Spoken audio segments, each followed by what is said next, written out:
Bonjour tout le monde, c'est Pamela. J'espère que vous passez un bel été et que surtout vous ne souffrez pas trop de la chaleur. Je suis moi de retour au Japon après des vacances en France qui ont été plutôt fraîches puisque ma famille est originaire de Normandie et quand j'y suis allée fin juillet début août il faisait pas très chaud, mais pour moi c'était vraiment un plaisir parce qu'ici il fait vraiment trop chaud. Encore aujourd'hui il fait très chaud, puis il pleut beaucoup aussi, donc c'est très humide, c'est tropical, c'est vraiment hyper désagréable. Au niveau du travail, il faut savoir que c'est reparti, j'ai recommencé samedi dernier. Donc voilà, c'est reparti, les prochaines vacances, ce sera à Noël. Et j'ai vraiment beaucoup de choses à faire, donc j'étais pas mal stressée avant la reprise du travail. Alors, aujourd'hui, j'aimerais vous présenter deux livres que j'ai lus pendant mes vacances. Le premier s'appelle Eureka Street, c'est signé Robert McLiam Wilson. Et le deuxième, je ne l'ai pas avec moi, je ne peux pas vous le montrer. C'est un roman américain, ça s'appelle On m'appelle Damon Copperhead. C'est signé Barbara Kingsolver. Alors, je vous présente tout de suite ces deux romans. Alors, on va commencer avec le roman que j'ai sous la main, Eureka Street de Robert McWilliam Wilson. C'est un roman qui se passe à Belfast, en Irlande du Nord, donc dans les années 90.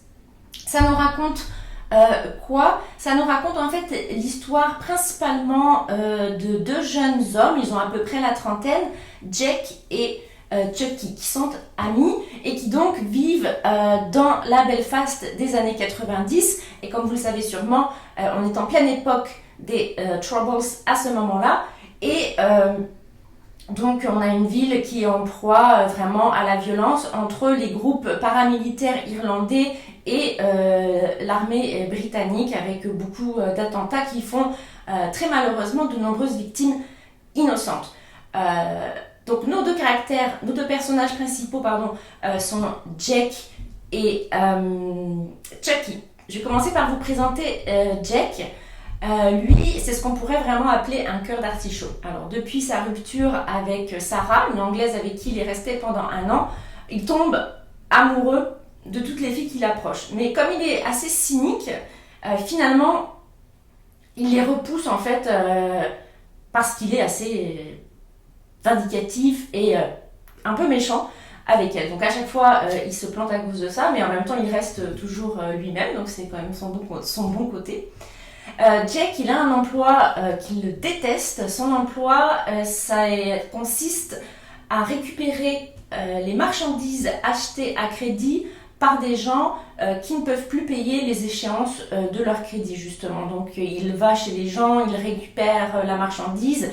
Ça donne lieu à des scènes vraiment très tristes où on a des gens à qui il restait peut-être 2 échéances à payer et à qui on prend le canapé alors qu'ils en avaient vraiment besoin.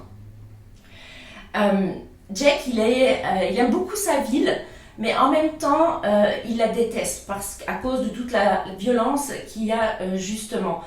Pour lui, cette guerre entre catholiques et protestants, elle est complètement idiote, elle ne rime à strictement rien. Et le week-end, Jack, il retrouve son groupe d'amis dans différents bars de la ville, donc ils boivent, parfois plus que de raison, et parfois Jack a mal aux cheveux le lendemain et s'est dit merde, j'ai encore gaspillé un week-end avec ça, et puis la semaine d'après, rebelote, ça recommence, etc.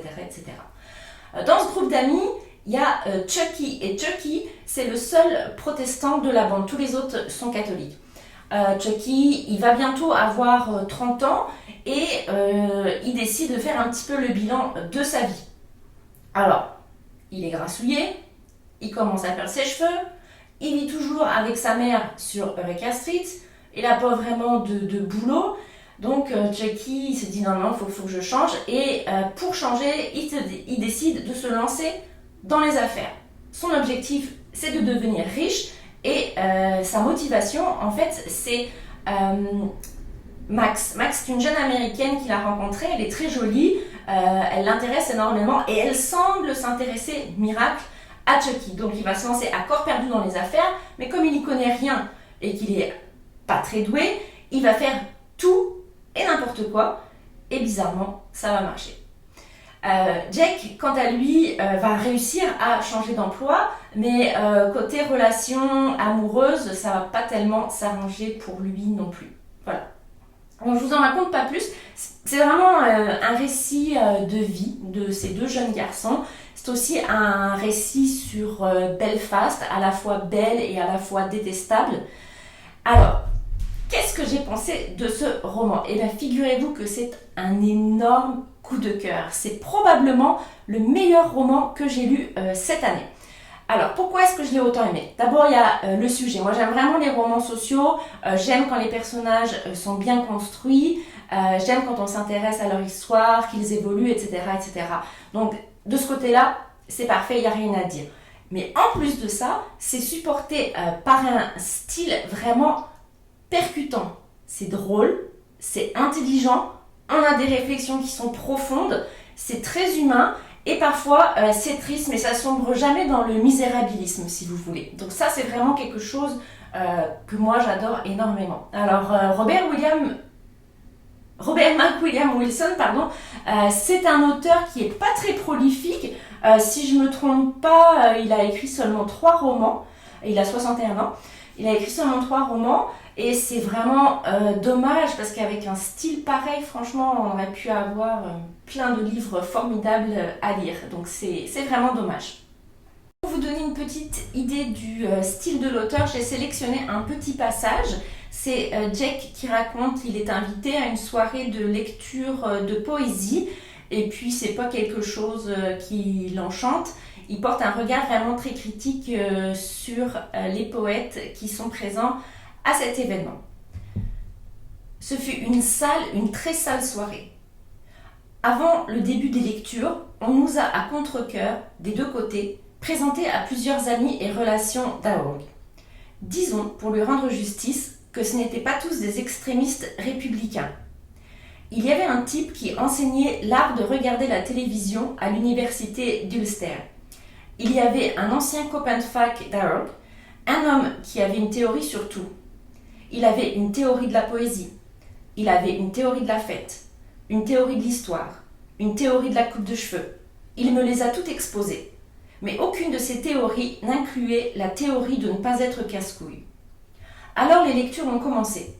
Nous restions debout, immobiles, tandis qu'une succession de crétins en habits de poètes, costumes variés, exprimant toujours et en mesures égales le non-conformisme, la sensibilité et la menace sexuelle, bavassaient sur les fleurs, les oiseaux, les haies, les baies sauvages, les pelles, la terre, le ciel et la mer. On avait beau finasser sur la réputation de Sheikh Gintos, il en avait indubitablement une. Tous ces olibrius portaient sa marque. Mais contrairement à Gintos, aucun de ces garçons n'était originaire de la campagne.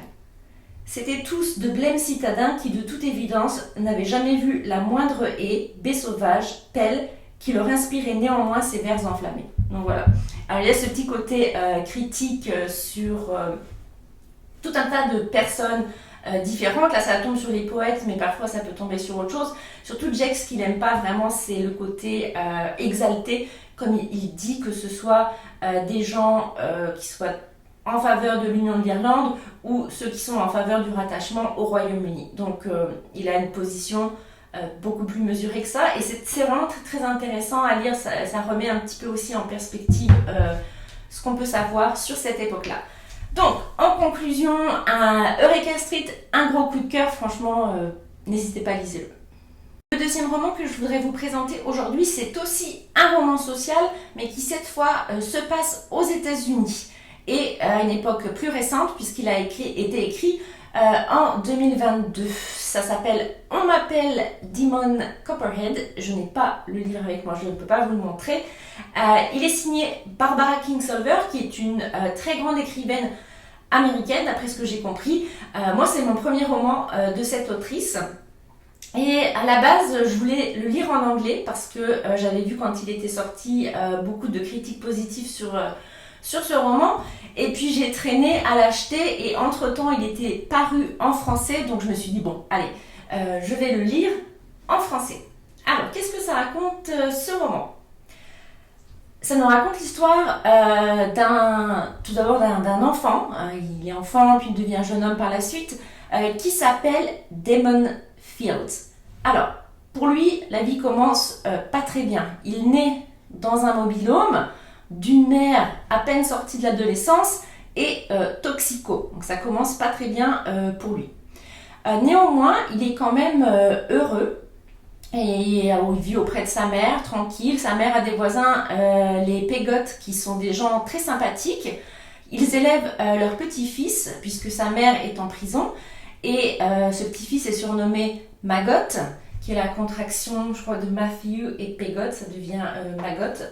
Et ils sont très amis avec Damon, qui va finalement avoir le surnom de Demon, le démon. Et ils passent leur temps ensemble, ils vivent bien, ils sont très très heureux.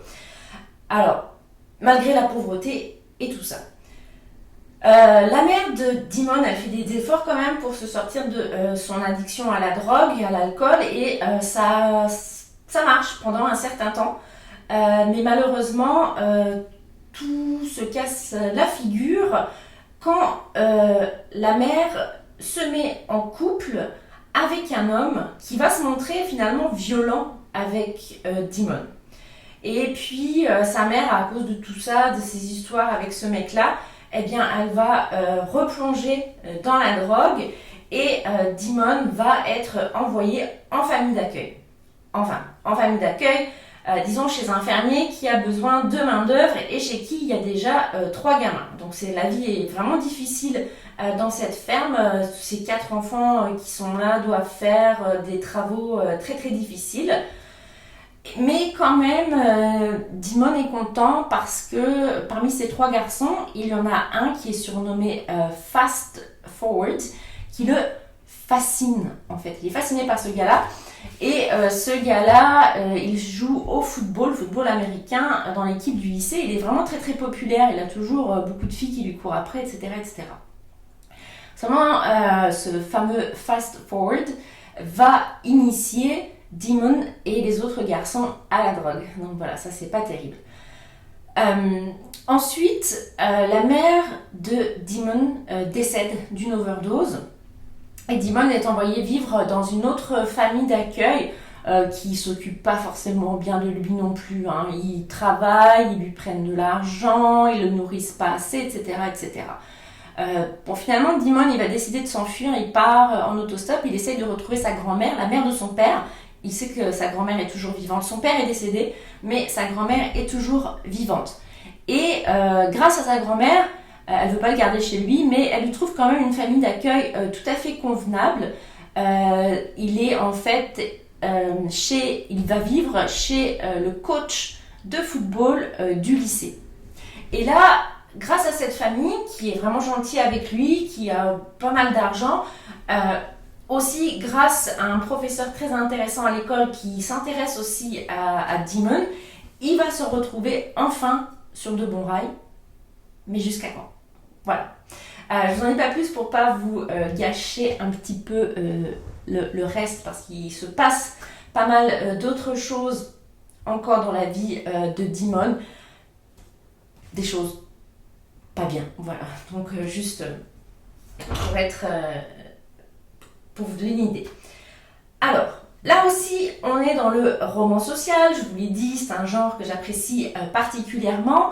Barbara Kingsolver, elle a su trouver le ton juste en faisant parler Demon. En fait, on voit bien, elle donne vraiment la voix à ces Américains des campagnes qui sont complètement oubliés à travers la voix de Demon, justement. Pardon. Il y a aussi, de la part de l'autrice, une dénonciation de la crise des opioïdes avec, vous savez, tous ces médecins qui vont prescrire aux Américains des médicaments qui sont très forts et qui vont les rendre complètement accros et les transformer en véritables zombies. Donc ça, on voit bien, c'est quelque chose qui est dénoncé par l'autrice. Elle parle vraiment des victimes de cette façon de faire des laboratoires pharmaceutiques, en fait. J'ai beaucoup aimé ce roman, un peu moins que Eureka Street, pour 2 raisons principales. La première, c'est que déjà, c'est beaucoup trop long. Il y a plus de 700 pages, si je me souviens bien. et il y a un déséquilibre au niveau des certains passages. J'ai beaucoup aimé toute l'enfance de Demon, jusqu'au moment où il va dans la famille du coach. Là, ça devient vraiment un peu trop long pour moi, ça aurait pu être raccourci cette partie-là. Et après, ça s'accélère en fait quand Demon devient un jeune homme, on va dire, et s'émancipe entre guillemets. Donc ce passage-là, c'était aussi très intéressant, mais c'était trop rapide par rapport à toute la partie où il vivait en fait chez coach, plus ou moins heureux. Ça a pris un petit peu trop de temps. Aussi, ce que j'ai un petit peu moins aimé, c'est qu'on a un tableau qui est un petit peu trop noir à mon goût. On n'a pas vraiment de nuances. Quand on lit ça, on se dit mais c'est dramatique, il n'y a pas d'espoir pour ces gens-là. Demon, il a vu sa mère souffrir de son addiction à la drogue, elle en est morte, et lui quand même, il tombe dedans aussi, quoi, et ça c'est assez étrange. Quand il est jeune homme aussi, il va prendre certaines décisions qui sont pas bonnes, c'est vraiment de mauvaises décisions. Et voilà, pour moi, c'est un petit peu trop noir. Donc c'est pour ça que j'ai pas autant aimé que Eureka Street. C'était un petit peu moins percutant pour moi et un petit peu trop longué par moment. Ça reste néanmoins un excellent roman. Vous pouvez y aller les yeux fermés. S'il est pavé, ça vous fait pas peur. C'est un roman quand même qui a reçu le prix Pulitzer en 2023. Donc par rapport à ça, mon petit avis, vous pouvez l'ignorer et lisez ce roman. Ça reste quand même extrêmement intéressant.